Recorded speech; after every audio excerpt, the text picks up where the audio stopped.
पास fiscal policy और दूसरा आपके पास है मॉनेटरी पॉलिसी। फिस्कल पॉलिसी क्या होती है ये आपको समझ में आना ही चाहिए। पिछली वीडियो में भी आपने पढ़ा है कि ये क्या होता है, गवर्नमेंट के एक्सपेंडिचर और गवर्नमेंट के रेवेन्यू से रिलेटेड पॉलिसी है जो कि आपने बनाती है, इसे हम फिस्कल पॉलिसी कहते हैं। The policy which is the revenue policy of the government और the expenditure policy of the government in a during accounting year. इसी तरह से आपके पास दूसरा जो मॉनेटरी पॉलिसी है, इसमें जो कंट्री में जो मनी सप्लाई है उसको कंट्रोल किया जाता है कि वो बहुत तेज ना हो जाए, वो बहुत स्लो ना हो जाए, जिससे कि प्रॉब्लम हो जाती है। तो ये दोनों प्रॉब्लम्स को दूर करते हैं। जो प्रॉब्लम्स है एक्सेस और जो डिफिशिएंट है, इनको हम इन दो पॉलिसीज के पॉलिसी के बेस पर हम इसको कंट्रोल करते हैं।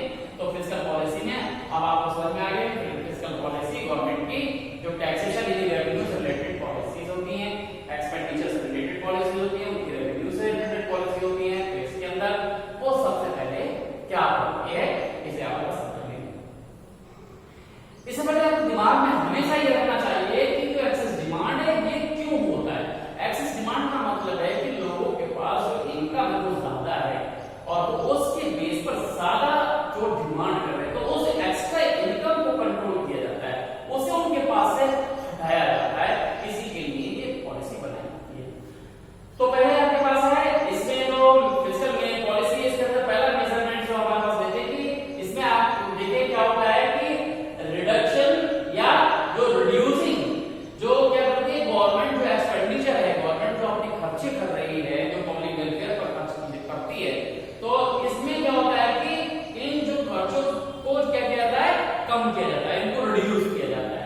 जैसे कि आपके पास रोड बनाए जा रहे हैं और इसमें आपके पास जो ब्रिज बनाए जा रहे हैं, बिल्डिंग बनाई जा रही है, तो इनके अंदर क्या होता है गवर्नमेंट जो है अपने इस एक्सपेंडिचर को कंट्रोल करती है, उनको डिले करती है, रोकती है, जिससे कि बहुत ज्यादा पैसा गवर्नमेंट जो है पब्लिक के पास ना भेज पाए। इससे क्या होता है कि जो एक्सेस डिमांड हो रही है वो कहीं ना कहीं कंट्रोल हो जाती है। तो इस तरह से हम कह सकते हैं कि जब वो देख रही है कि एक्सेस जो हमारे पास डिमांड है, तो इसमें गवर्नमेंट अपनी खर्चों को कंट्रोल कर देती है, इससे कि इनकम का पोर्शन जो है वो बहुत ज्यादा लोगों के पास नहीं जाता और ये प्रॉब्लम कंट्रोल हो जाती है। फिर आपके पास आता है दूसरा रिडक्शन इन टैक्सेस।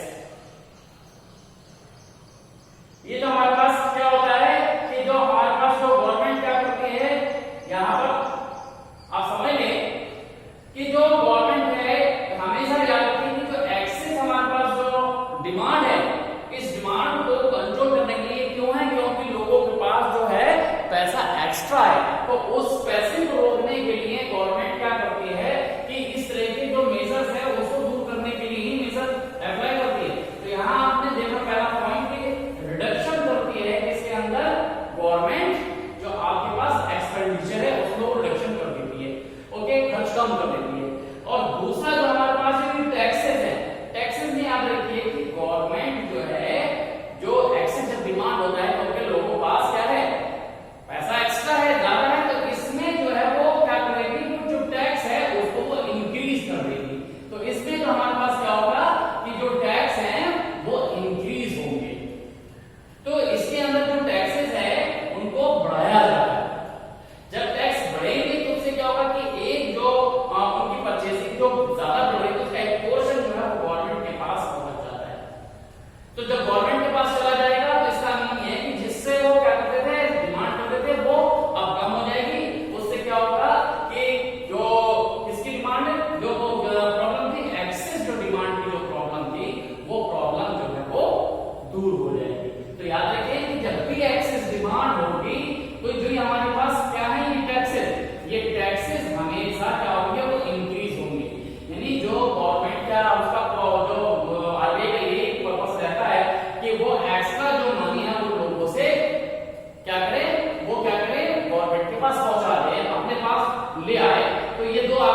सर्कुलेशन होता है वो कम होता है।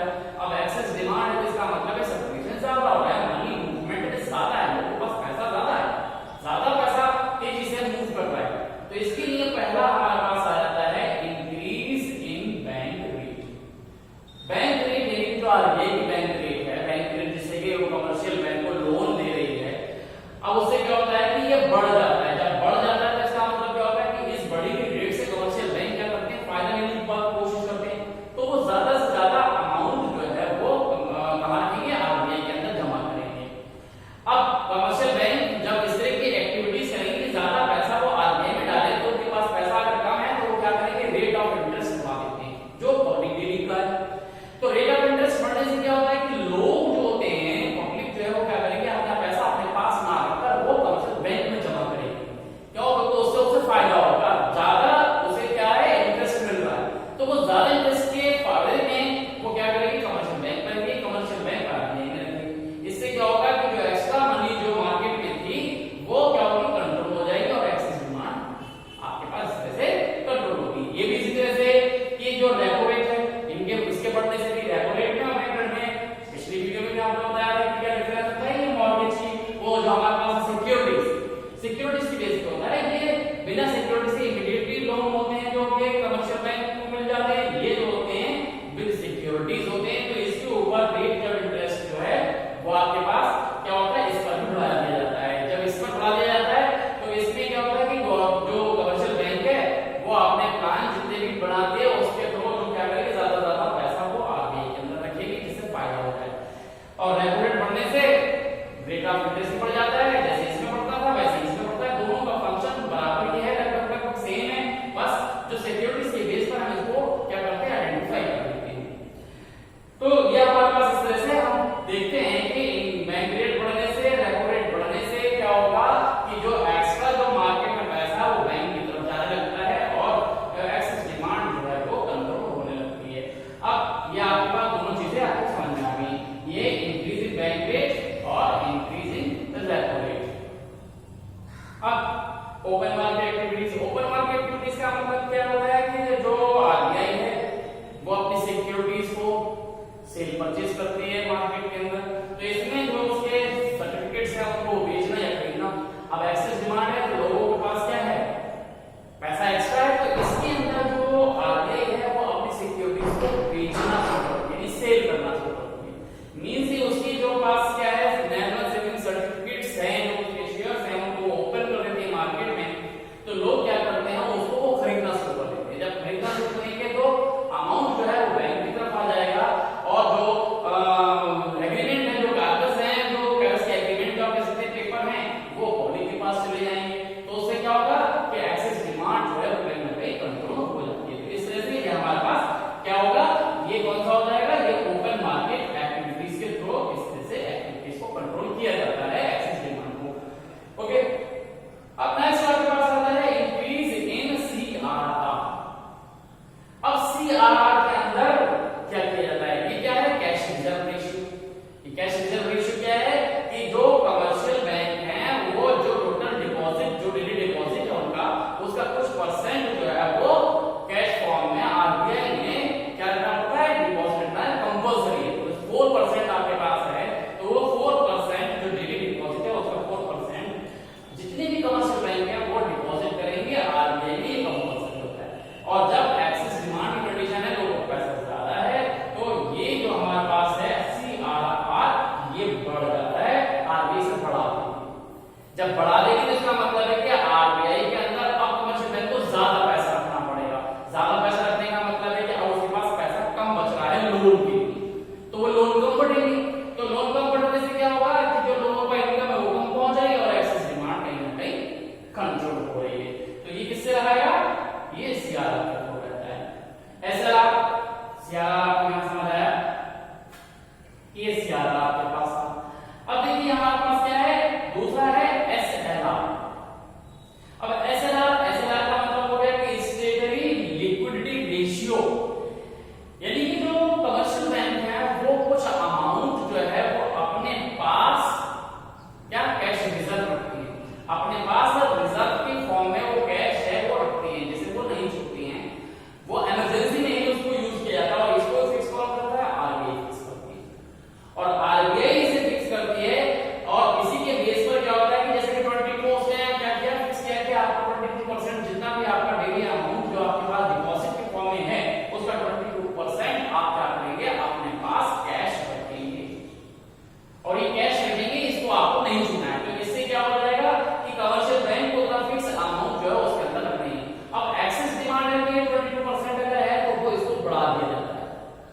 अगर इससे बढ़ा दिया जाएगा तो क्या होगा कि कैश फॉर्म में अमाउंट तो ज्यादा अपने पास रहेगी और बात फिर वही सीआरआर की तरह कि उसके पास लोन के लिए पैसा कम रहेगा। इससे क्या है, लोन कम बढ़ेंगे। जब लोन कम बढ़ेंगे तो नेचुरली है कि जो लोगों के पास परचेजिंग पावर कम पहुंच रही है और जो एक्सेस डिमांड है वो कहीं ना कहीं कंट्रोल होगी।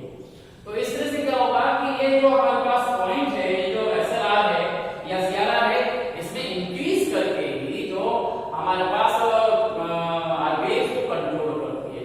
तो ये आपको समझ में आ गया होगा। तो इस तरह से ये फिफ्थ वाला जो पॉइंट है वो भी आपको यहां समझ आ गया। अब ये थे कौन से, क्वांटिटेटिव मेजर्स। तो क्वांटिटेटिव मेजर्स के ये 5 मेजर आपने यहां पर पढ़ लिए। ओके, अब आपके पास क्या आता है, दूसरा मैंने आपको बताया था कि क्वालिटेटिव मेजर्स।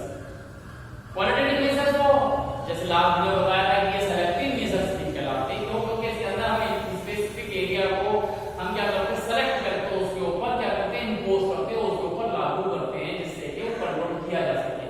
पिछले वीडियो में हमने आपको बताया था कि किस तरह से जो है अगर एक क्लास के स्टूडेंट हैं उनको कंट्रोल किया जाता है। कॉमन कंट्रोल है जिसके अंदर सारे स्टूडेंट को एक साथ कंट्रोल किया जाता है। तो यह आपके पास क्या हो जाएगा, क्वालिटेटिव में आ जाएगा। और जब हम किसी स्टूडेंट को जो डिस्टर्बिंग कर रहा है उसको सेलेक्ट करके करते हैं तब आपके पास यहां आ जाता है कि उस पर्टिकुलर स्टूडेंट को क्या किया जाता है, उसको क्लास के बाहर कर दिया जाता है जिससे डिस्टरबेंस नहीं हो पाता।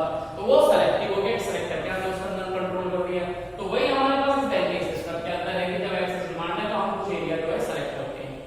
इसमें क्या है, आरबीआई ये देखती है कि कौन सी बैंक जो है किस तरह की एक्टिविटीज करती है, परफॉर्म करती है, उसके परफॉर्मेंस के बेस पर ही ये मेजर्स को यहां अडॉप्ट किया जाता है। तो इसमें पहला जो आपके पास है, इंक्रीज इन मार्जिन रिक्वायरमेंट्स। अब मार्जिन रिक्वायरमेंट्स क्या है, यहां मैं आपको पहले ही बताया था कि मार्जिन रिक्वायरमेंट का मतलब है कि यहां पर जो कमर्शियल बैंक जो भी लोन डिस्ट्रीब्यूट कर रही है, तो लोन कैसे डिस्ट्रीब्यूट होता है, आपको मालूम है कि उसके पीछे कुछ ना कुछ सिक्योरिटीज रखी जाती है, मॉर्गेज रखी जाती है। यानी कि हम उसके क्या कहते हैं कि उसके पीछे कुछ ना कुछ गिरवी रखा जाता है, गिरवी नहीं, मॉर्गेज या सिक्योरिटीज हम जैसे बोलते हैं। तो यहां पर क्या होता है कि हम पहले जो इंक्रीज है इसका मतलब आप समझ लीजिए कि अभी क्या हो रहा था कि 10 लाख का लोन आपके पास मिल रहा है। तो 10 लाख का लोन कब मिल रहा है कि जब आपके पास क्या है, 2 एकड़ की जमीन के कागज आप गिरवी रख रहे हैं। ये तो आपके पास हो गया। तो जब हमारे पास क्या होता है कि इस तरह के जब 2 एकड़ की जमीन आप रखेंगे तब आपको 10 लाख का लोन मिलेगा। लेकिन प्रॉब्लम क्या है कि लोगों के पास पैसा ज्यादा है, एक्सेस डिमांड है, तो इसमें जो मॉर्गेज ये जो मार्जिन है इसको बढ़ा दिया जाता है। अब कैसे बढ़ा जाएगा कि जो 10 लाख का लोन अभी किसके ऊपर मिल रहा था, 2 एकड़ पर मिल रहा था, अब इसको बढ़ाकर कर दिया 4 एकड़ कर दिया। जब 4 एकड़ कर दिया गया तो इसका मतलब है कि पहले जो है 10 लाख के लिए 2 एकड़ की जमीन चाहिए। अब उतने ही लोन के लिए आपको क्या चाहिए, अब आपको 4 एकड़ चाहिए। अब ये सबके पास तो एक जमीन तो बढ़ नहीं जाती है। तो इसका मतलब क्या हो गया कि जो पहले 10 लाख का लोन पास हो रहा था 2 एकड़ के पीछे, अब 2 एकड़ की जमीन के कागज रखेगा तो क्या होगा कि लोन कितना पास होगा, वो हो जाएगा 5 लाख हो गया। यानी कि उस हिसाब से लोन कम हो गया। तो एक्चुअल उसने 10 लाख का लोन अप्लाई किया, लेकिन जमीन कितनी रहेगी, अब उसके हिसाब से कम रहेगी। पहले 2 एकड़ में उसको 10 लाख मिल जाता था, अब 2 एकड़ में उसे कितना मिलेगा, 5 ही लाख मिलेगा। तो इसका मतलब क्या हो गया कि यहाँ पर जो अप्लाई लोन 10 लाख का था और एक्चुअल जो लोन पास हुआ वो 5 लाख का हो गया। तो इससे क्या हो गया कि जो मार्जिन रिक्वायरमेंट है, जो लोन के पीछे का रिक्वायरमेंट है वो बढ़ गया। तो इससे लोन जो है वो कम हमारे पास जाएंगे और एक्सेस डिमांड जो है वो रुकेगी।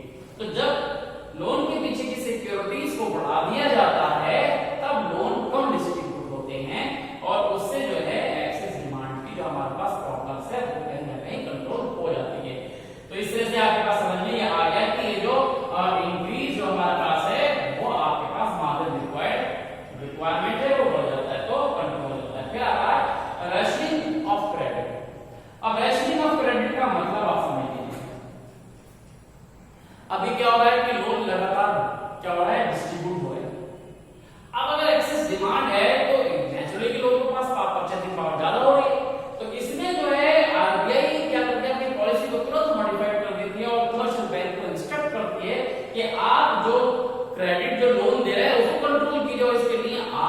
फिक्सेशन कर दी है।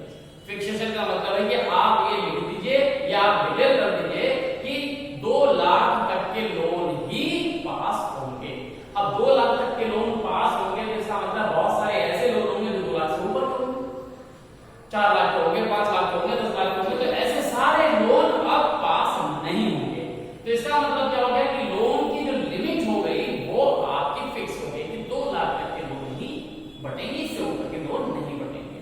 तो इससे क्या हो जाएगा, इससे होगा क्या कि जो एक्स्ट्रा लोन जा रहा था वो रुक जाएगा और जो प्रॉब्लम ऑफ एक्सेस डिमांड भी वो कहीं ना कहीं आपकी कंट्रोल हो जाएगी। तो इससे हमारे पास क्या होगा कि रैशनिंग ऑफ क्रेडिट करने से भी इस तरह की प्रॉब्लम से हम क्या कर सकते हैं, छुटकारा पा सकते हैं। तो ये एडॉप्ट की जाती है। तो ये आपको समझ में आ गया। अब इसके बाद आता है मोरल शोषण। अब मोरल शोषण आपके पास क्या है ये भी आप समझ लीजिए। मोरल शोषण का मतलब है कि आरबीआई कमर्शियल बैंक में पूरी गाइडलाइन देती है, उसको फॉलो करना ही जो मोरल शोषण कहलाता है। और इसमें वो 2 तरह से इंस्ट्रक्ट करती है कि आपको जो पब्लिक है उसको बैंकिंग हैबिट में क्या है लाना है, उसको एनकरेज बैंकिंग हैबिट करनी है। तो दूसरी तरफ एक क्या प्रेशर की भी वो पॉलिसीज को अडॉप्ट करती है कि वो ये देखती है कि वो कंट्रोल लगातार कर रही है कि कौन सी बैंक जो किस तरह के फंक्शन को कर रही है।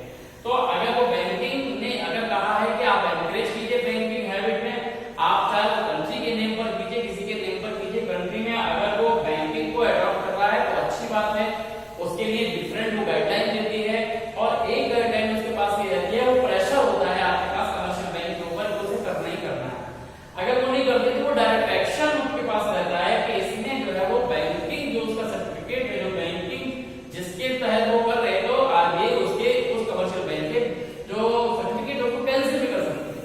वो कब करती है कि वो आप देखें जैसे कि बैंक ऑफ बड़ौदा है, अब होता क्या है कि मोस्टली जितनी भी बैंक है वो अपने फायदे की बात करते हैं, इसलिए वो क्या करते हैं ज्यादा से ज्यादा इंडस्ट्रियल लोन जो है वो पास करते हैं क्योंकि वो वापस आते रहते हैं।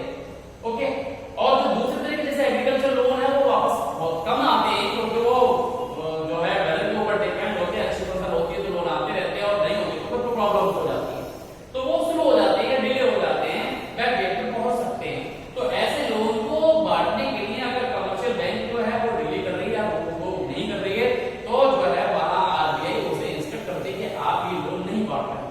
अगर उसने अपनी गाइडलाइन दे रखा है 40% आपको एग्रीकल्चर लोन बांटते हैं तो वो बांटते हैं, बाकी वो अर्बन एरियाज के अंदर इंडस्ट्रियल लोन बढ़ रहे हैं वो बांट रही है। लेकिन अपने क्या बैंक ऑफ बड़ौदा है वो केवल ही इंडस्ट्रियल लोन बांटना शुरू किए, केवल अर्बन लोन जो है वो बांटे जा रहे हैं, एग्रीकल्चर लोन को नहीं बांट रहे हैं। तो वो रिमाइंडर देंगे कि आप इस तरह की एक्टिविटीज कर रहे हैं, आप एग्रीकल्चर लोन नहीं बांट रहे हैं, आप इसे बांटिए। अगर फिर भी नहीं मानते हैं तो वो डायरेक्ट एक्शन के अकॉर्डिंग क्या करते हैं, डायरेक्ट एक्शन लेते हैं और उस बीओबी का जो भी ब्रांच है उसके ओर लाइसेंस को कैंसिल कर देते हैं।